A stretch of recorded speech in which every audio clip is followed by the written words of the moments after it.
अस्सलाम वालेकुम जनाब, मैं हूं आपका अपना शेफ ज़ाकिर और मौजूद हूं आप सबके साथ अपने शो ज़ाकिर किचन्स को लेके।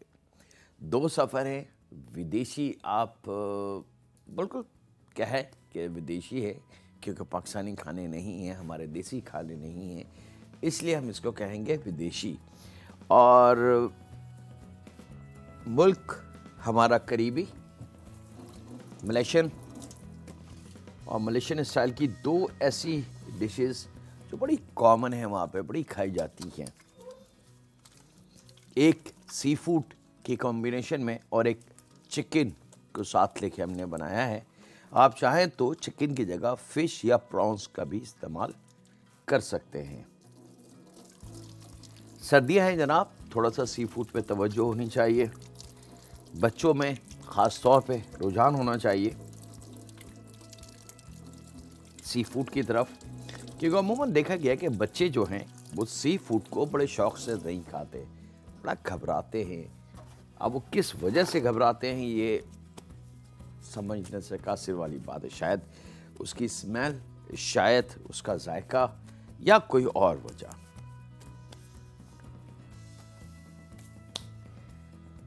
चले जनाब, बिस्मिल्लाहिर्रहमानिर्रहीम। सबसे पहले इंडोनेशियन स्टाइल के पीनट सॉस के साथ एक प्रॉन्स बनते हैं। पीनट बटर आप सब ने सुना होगा, पीनट सॉस बनता है, पीनट सौते जो बनाते हैं मलेशियन स्टाइल, इंडोनेशियन स्टाइल, उसके अंदर पीनट बटर या पीनट सॉस के साथ उसको सर्व करते हैं। थाई फूड में भी साते का इस्तेमाल है, चाइनीज़ फूड में भी साते का इस्तेमाल है। साते छोटी छोटी स्टिक्स पे मुख्तलिफ मीट की छोटी छोटी बोटियाँ कोयले पे सेक के सॉस के साथ सर्व करते हैं। और ये बैंकॉक, थाईलैंड, सिंगापुर, मलेशिया, इन जगहों पे सरेआम ऐसे मिलते हैं जैसे हमारे पाकिस्तान में सीख कबाब जगह जगह आपको मिल जाते हैं। यानी कि बारबेक्यू दुकानें मिलती हैं, वहाँ पे आप टिक्का, बोटी और कबाब ले लें। तो ये इन कंट्रीज़ की साथे जो है वो बड़ी कीमती एक खाने में से शुमार किया जाता है। इसको अमीर भी बड़े शौक़ से और गरीब भी बड़े शौक़ से खा सकता है। चलें जनाब, बिस्मिल्लाहिर्रहमानिर्रहीम। यहाँ पे झींगों को झींगे इसके लिए मैंने लेने हैं बहुत ही फ्रेश, याद रखिएगा।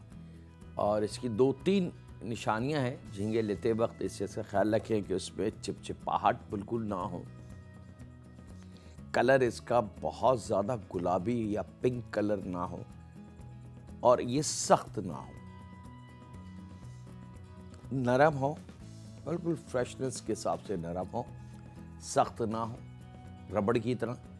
कलर इसका तेज़ डार्क पिंक या पिंकिश कलर ना हो, और इसके अंदर किसी भी किस्म का लेस या चिपचिपाहट नहीं होनी चाहिए। ये 2-3 निशानियां हैं जनाब फ्रेश झींगे की। यहाँ पे अब जहाँ से भी हम झींगे लेंगे वो एक बारीक सी नस होती है, वो इसको ब्लेड मार के, छोटा सा कट होता है उनके पास, नाइफ छोटी सी, उस कट करके इसकी नस निकाल के धो के आपको दे देते हैं। घर से मैं जब भी झींगे लेके आए तो इसको बहुत अच्छी तरीके से आपने धो लेना है, क्योंकि बास वक्त जल्दी में, क्योंकि बहुत छोटे छोटे पीस होते हैं, कोई ना कोई नस रह जाती है यहाँ पे, या वो रह जाती है पीस उसका, और उसके अंदर इसकी ग़िज़ा होती है, कुछ मिट्टी भी होती है, कुछ काई के ज़रात भी होते हैं, कुछ और चीज़ें भी होती हैं। तो उसको साफ़ करना बहुत कीमती है, और खुदारा इसको किसी बड़े बॉल में डाल के हाथ से इसे मसल के जैसे हम गोश्त होते हैं, वो तरीका नहीं है सही। इसका सिंपल तरीका ये है कि आपने झींगों को रखना है, बहुत थोड़ा सा इस तरीके से टैप वाटर खोलना है, झींगों को ऐसे पकड़ के और ये नस के बीच में से साफ़ करते हुए और नीचे तक आप इसको साफ़ कर लेंगे। ये इसका तरीका है। नंबर 2, झींगों में एक ख़ास चीज़ होती है, ये इसकी नोक। अगर आप चाहें तो इस नोक को हम इस तरीके से तोड़ के अलहदा भी कर सकते हैं, ठीक है, दुम लगे रहे, क्योंकि दुम की खूबसूरती है।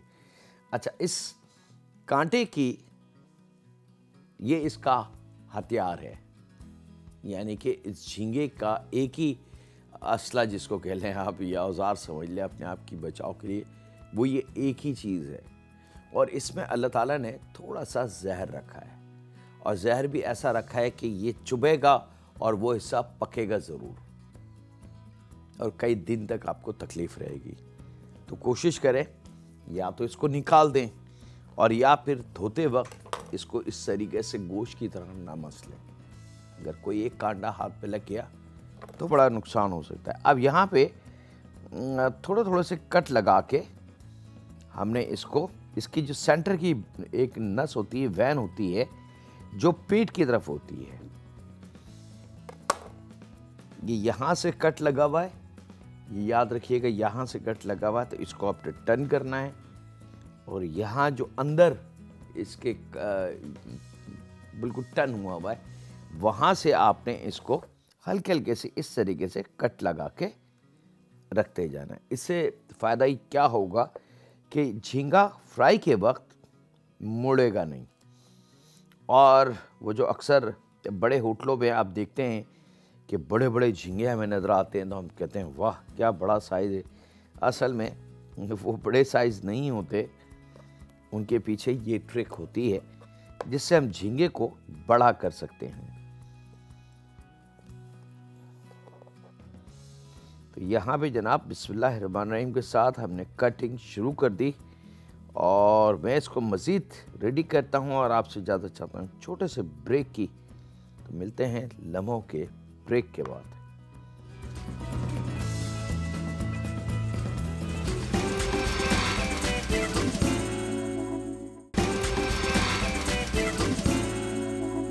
वेलकम बैक जनाब, ब्रेक से वापस आ चुके हैं। अब यहाँ पे झींगे हमारे बिल्कुल तैयार। एक अदद अंडा,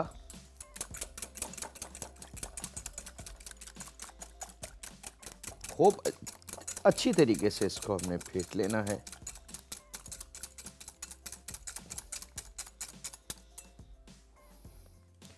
कॉर्नफ्लावर शामिल करेंगे इसके अंदर लगभग 3 टेबल स्पून के बराबर, और राइस का आटा। राइस प्लीज़ मैं गुजारिश करूँगा फैमिली मेम्बर से अपने कि वो कच्चे राइस लेके मसाला पीसने की मशीन पे ना पीसें, उससे उसका आटा नहीं बनता, उसका से पाउडर नहीं बनता, बल्कि राइस जो है वो कटता है और दाना उसका मौजूद रहता है। अब वो दाना कभी भी ख़त्म नहीं हो सकता, ठीक है। तो इसको बाकायदा चक्की से लें, तकरीबन 3 to 4 टेबल स्पून के बराबर हमने राइस का आटा वो शामिल करना है। इसको हम मिक्स करेंगे खूब अच्छी तरीके से।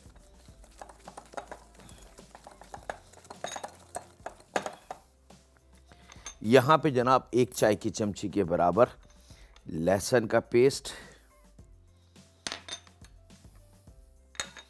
वाइट पेपर, दखनी मिर्च, याद रखिएगा काली मिर्च और दखनी मिर्च दोनों एक ही फैमिली हैं। फ़र्क यह है कि वो ब्लैक है और ये वाइट है। इसको दखनी मिर्च भी कहते हैं, इसको वाइट पेपर भी कहते हैं। अक्सर मलेशियन, थाई और इन खानों में इस्तेमाल होता है। पाकिस्तानी खानों में भी कभी कभी किसी ख़ास डिश में इस्तेमाल हो जाता है, थोड़ा सा गर्म होता है। तो तकरीबन 1/4 चाय की चमची के बराबर हमने इसमें वाइट पेपर शामिल करना है, और हल्दी है मेरे पास यहाँ पे 1/4 चाय की चमची के बराबर। 1/4 चाय की चमची के बराबर पिसा हुआ धनिया पाउडर, जो हमारा पाकिस्तानी धनिया होता है, ये शामिल करेंगे। थोड़ा सा इसमें पानी, बराए नाम इसको हमने बहुत ज़्यादा लिक्विडी नहीं करना।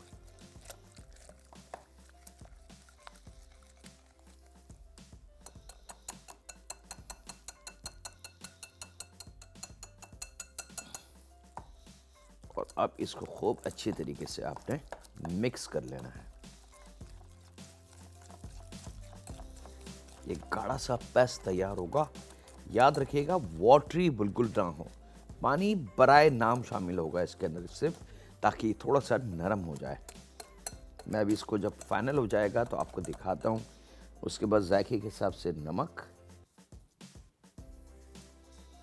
सी फूड कोई सा भी बनवाएं, थोड़ा सा नमक का ख्याल रखें, थोड़ा सा हल्का सा। यहाँ पे लेमन स्किन है मेरे पास, लेमन जिस भी कहते हैं इसको।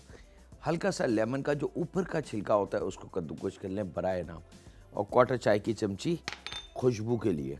ठीक है,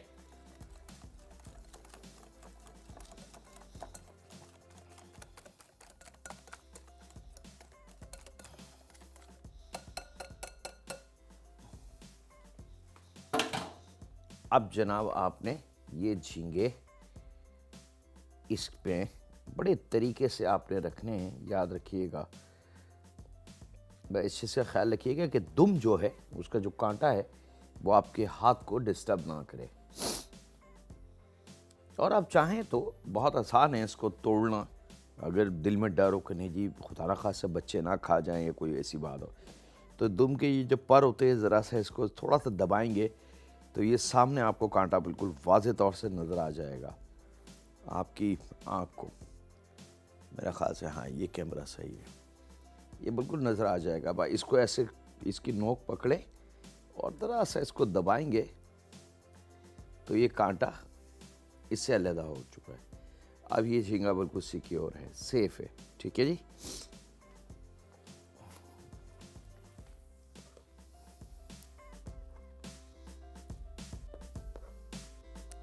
ये आ गया जनाब। इसमें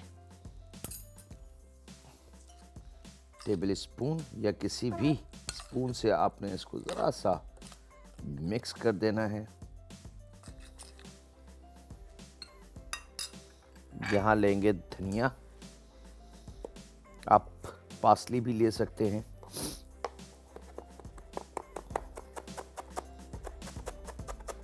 बारीक कटा हुआ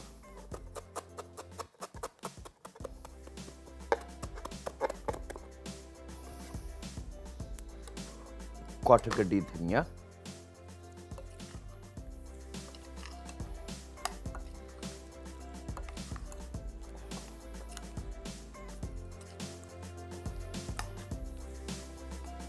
ये लीजिए जनाब।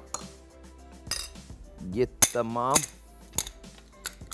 मैरिनेशन झींगे की कंप्लीट। मैं इन बर्तनों को ज़रा सा साइड में रखूं और फिर ले लेते हैं जूसर ब्लेंडर या मसाला पीसने की मशीन जो छोटी वाली होती है वो।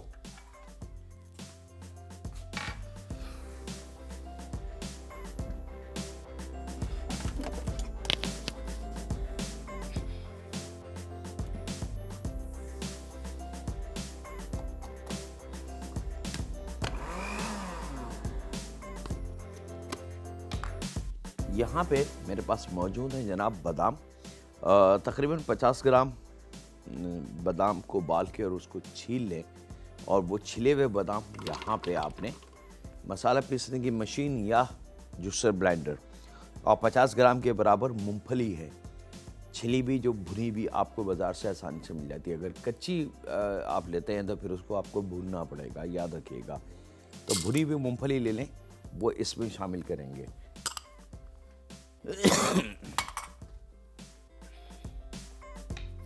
और यहाँ पे पहले इसको मैं घुमाता हूँ, यानी कि पीसता हूँ, और आपसे ज़्यादा चाहता हूँ एक छोटे से ब्रेक की।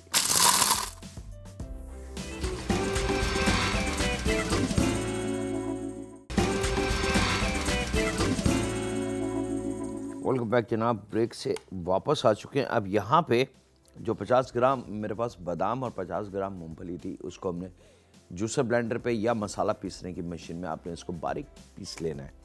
अब वो बारीक जब पिस जाए पाउडर, तो वो यहाँ शामिल कर देना है इन झींगों में, और इसको करेंगे खूब अच्छी तरीके से मिक्स।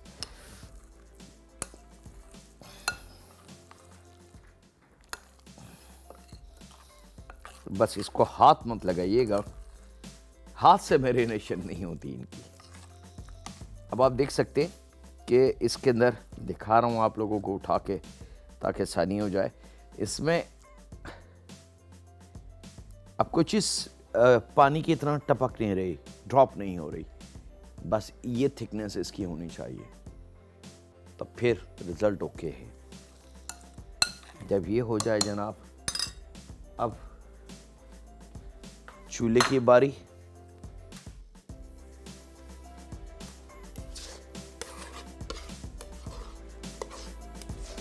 कढ़ाई डीप फ्राइंग रेडी कर लें।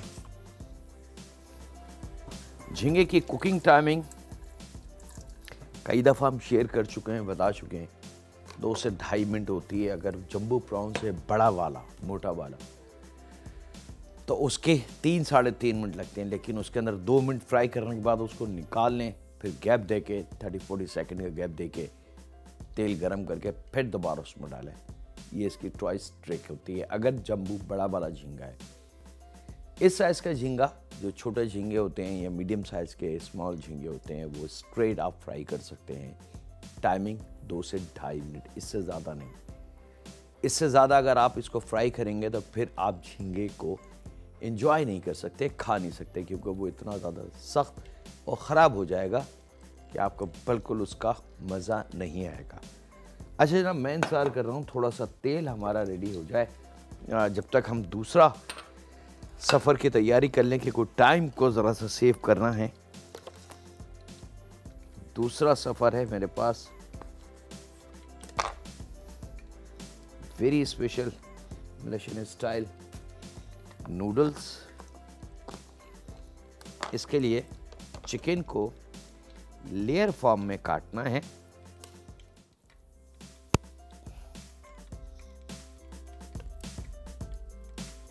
जितना बारीक आप थिन इसको कर सकते हो।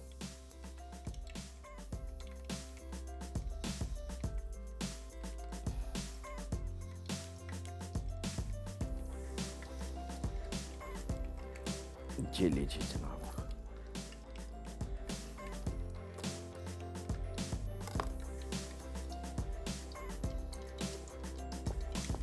और इसको हमने बारीक बारीक काट लेना है, जितना बारीक आप काट सकते हैं इसके। और इसकी शर्त यही है कि जितनी लेयर पतली होगी उतनी चिकन बारीक कटेगी।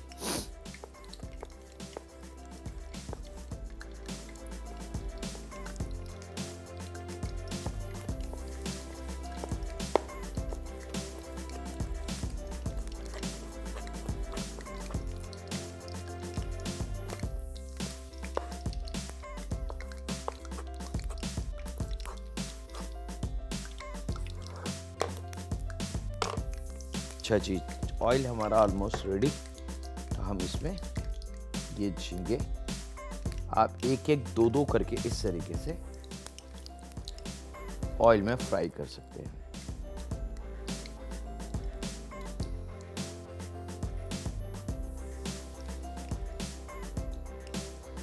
अच्छा, एक चीज़ का और ख्याल रखिएगा, कढ़ाई का जो साइज़ है और उसमें ऑयल आपके पास कितना है, उस हिसाब से झींगे इसमें शामिल कीजिएगा।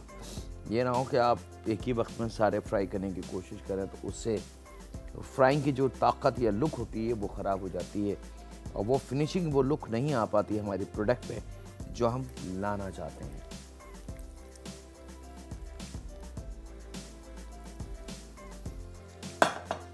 पहले ही लाट आ चुकी है ऑयल में।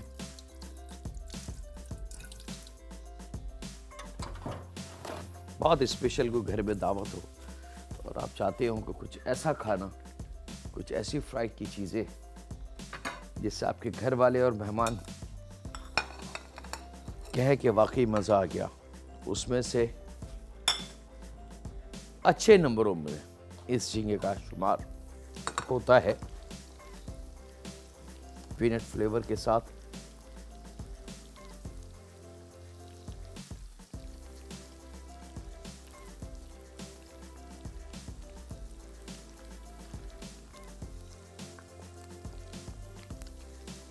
चले जनाब, ये रेडी। 2 से ढाई मिनट की टाइमिंग है। जब तक ये फ्राई हो रहा है हम चिकन का बकिया पार्ट भी काट लें।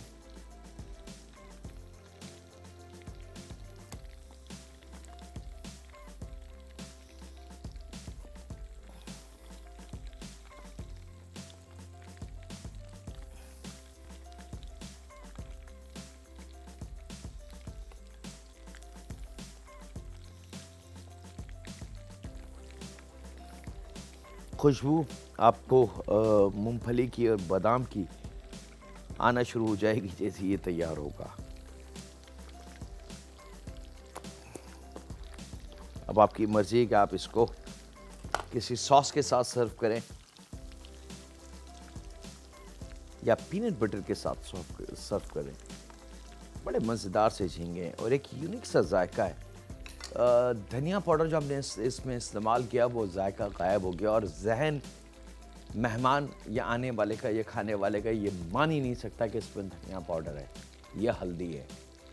और यही इसकी एक ऐसी ट्रिक है क्योंकि इंडोनेशियन और मलेशियन खानों में हल्दी का इस्तेमाल, हमारे देसी मसालों का इस्तेमाल बहुत ज़्यादा होता है। वो हमारे कल्चर से बहुत करीब करीब है, मलेशियन और इंडोनेशियन दोनों कंट्रीज़। चलिए जनाब, मैं इसको डिश आउट कर रहा हूँ और आपसे इजाज़त चाहता हूँ ब्रेक की। मिलते हैं लम्हों के ब्रेक के बाद।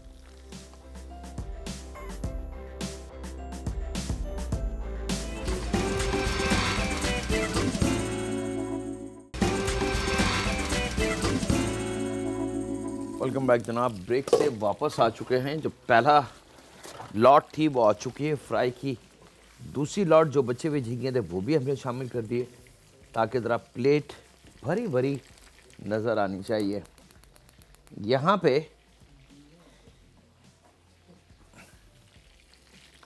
हम नूडल्स की तैयारी कर रहे हैं। 4 to 5 टेबल स्पून ऑयल और उसमें हम शामिल करेंगे 1 चाय की चमची के बराबर लहसुन का पेस्ट।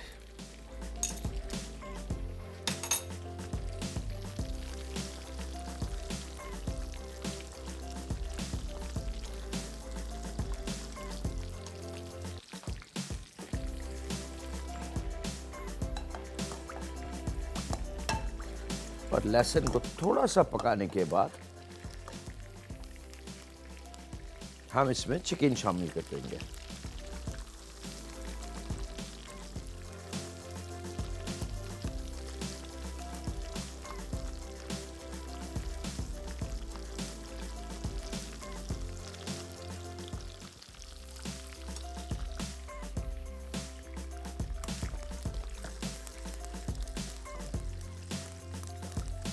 लहसुन को ज़्यादा देर नहीं पकाना।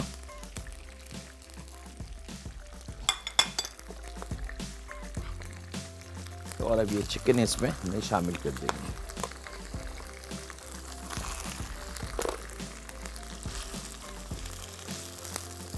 इसको खूब अच्छी तरीके से हमने फ्राई कर लेना है ताकि इसका कच्चापन दूर हो जाए। बड़ी मज़ेदार सी नूडल्स से मिलती जुलती चिकन हमारी हमें हासिल हो जाए। चले जनाब, ये दूसरी लॉट भी तैयार।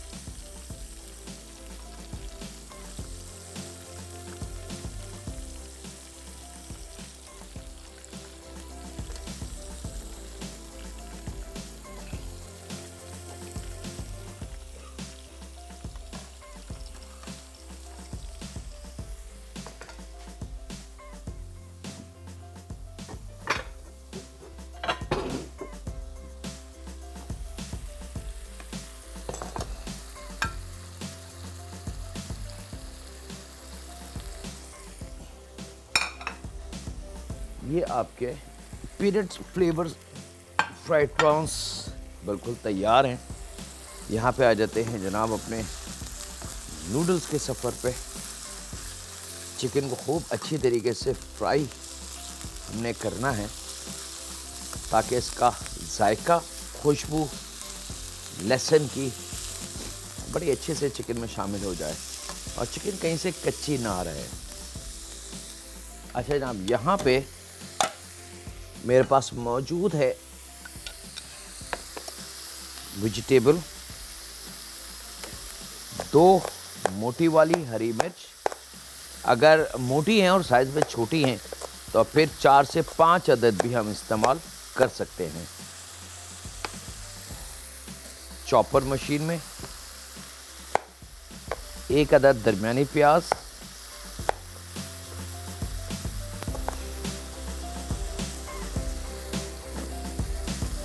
1 अदद शिमला मिर्च,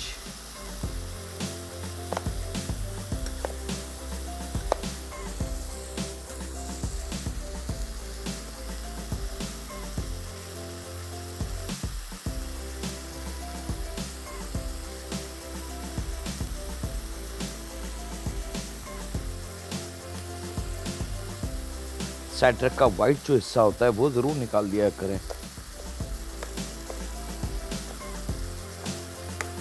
चले जनाब, ये आ गई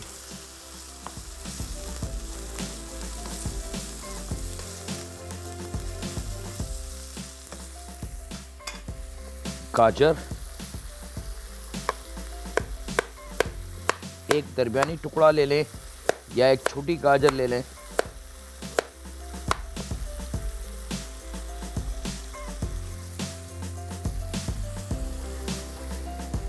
हरी प्याज 2 से 3 अदद।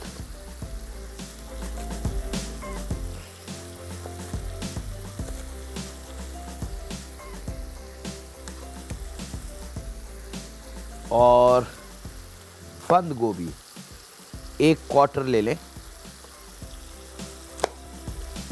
1/4 पार्ट।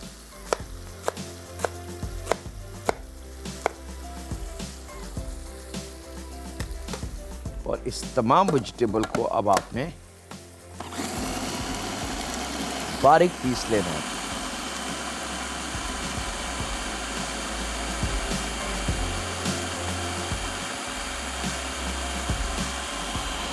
और ये ब्रेक, क्योंकि वक्त आ चुका है ब्रेक का, तो वेजिटेबल हमारी बिल्कुल रेडी जनाब। मैं आपको दिखा दूं और फिर हम चलते हैं अपने ब्रेक की तरफ।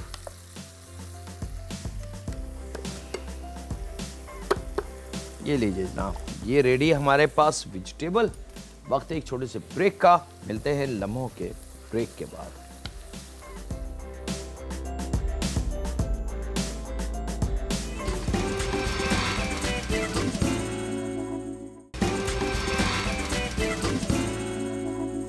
वेलकम बैक जनाब, ब्रेक से वापस आ चुके हैं। जो सब्ज़ी आपके सामने मैंने पीसी है, 2 टेबल स्पून ऑयल कढ़ाई में डाल के उसको फ्राई करने के लिए रख दें ताकि सब्ज़ी थोड़ी सी नरम हो जाए।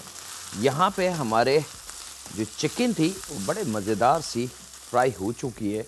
यहाँ पे इसमें शामिल करेंगे हम उबले हुए एग नूडल्स जो मैदे के बने हुए, याद रखिएगा।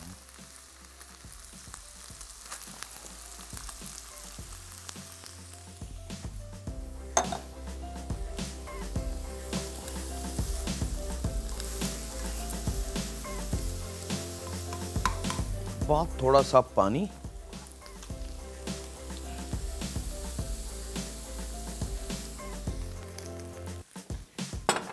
क्वार्टर कप का भी हाफ। और चूल्हे की लो जरा सी तेज ताकि कुकिंग का अमल बड़े तेजी से शुरू हो जाए।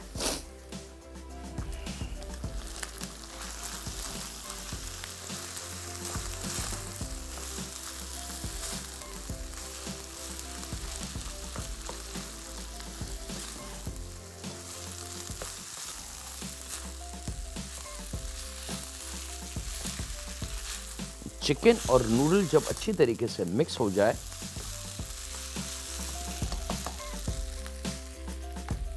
तो यहां पे 1 टेबल स्पून ऑयस्टर सॉस यहां और 1 टेबल स्पून यहां। ठीक है जी।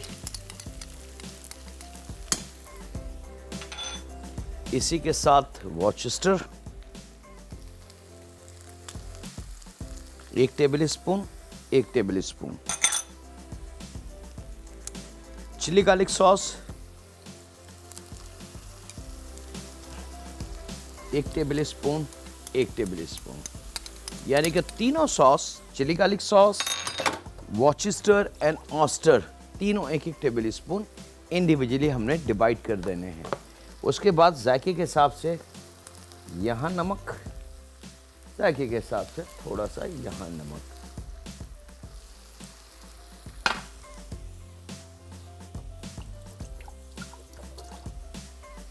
इसको थोड़ा सा मिक्स कर लें जनाब ताकि वेजिटेबल में बड़ा अच्छा सा एक जायका आ जाए और वेजिटेबल का कच्चापन जितना है वो ज़रा सा ख़त्म हो जाए और हमें बड़ा मज़ेदार सा एक जायका मिल जाए।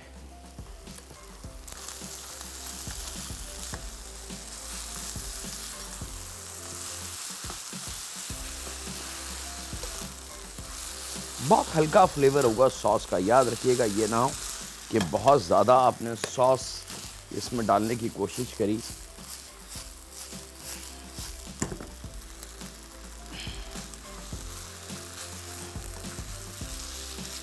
ये लीजिए जनाब, ये डन।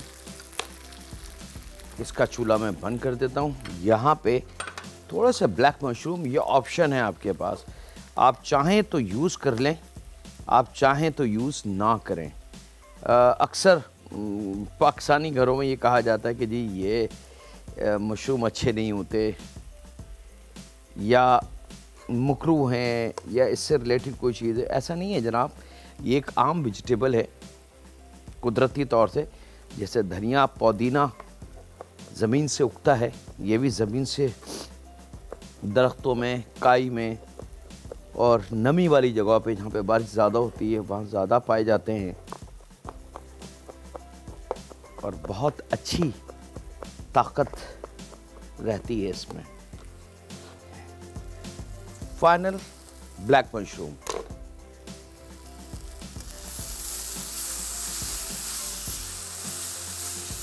इसको मिक्स करेंगे।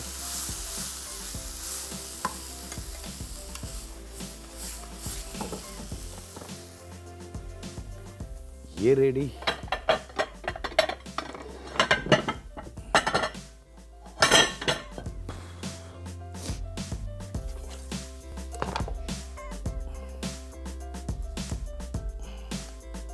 प्लेटर पे नूडल्स रखें।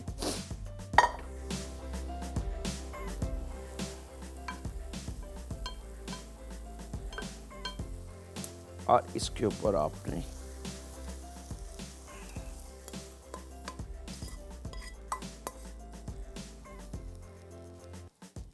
ये वेजिटेबल रख देनी है। ये लीजिए जनाब,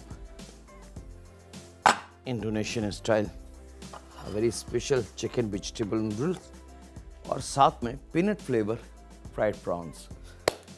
वक्त हुआ है इसके साथ ही आपसे इजाज़त लेने का। अपने घर वालों का, दोस्तों का, बुज़ुर्गों का, बच्चों का और बेटियों का बहुत ज़्यादा ख्याल रखें और दुआ करते रहें उस खालिक से, उस मालिक से, उस परवरदिगार से जो हम सब का और ना जाने किस किस का पालने वाला है।